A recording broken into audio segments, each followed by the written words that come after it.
మన ప్రభువైన యేసుక్రీస్తు నామములో మీకు మా శుభాభివందనములు. ఈరోజు దేవుని వాగ్దానము, నేను నిన్ను విమోచించి ఉన్నాను, భయపడకుము. పేరు పెట్టి నేను పిలిచి ఉన్నాను, నీవు నా సొత్తు.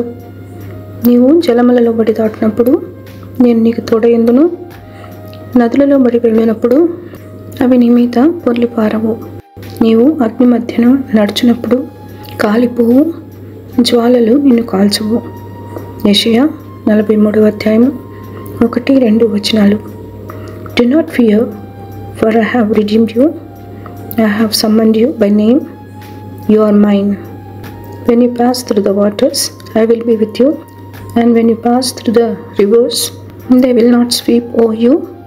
When you walk through the fire, you will not be burned. The flames will not set you ablaze. Isaiah chapter 43 verses 1 and 2. ప్రార్థన. ప్రేమగల తండ్రి, ఈ ఉదయమున మీ ముఖ దర్శనం చేసుకునే భాగ్యం ఇచ్చినందుకు వందనాలు. మా అనుదిన భారములను భరిస్తూ భయపడకమని అభయం ఇచ్చి నడుపుతున్నందుకు వందనాలు. ఏ కీడు మా దరికి రాకుండా మా చుట్టూ కంచె వేసి కాపాడమని యేసు నామములో వేడుచున్నాము తండ్రి. Amen. Have a blessed day. God bless you.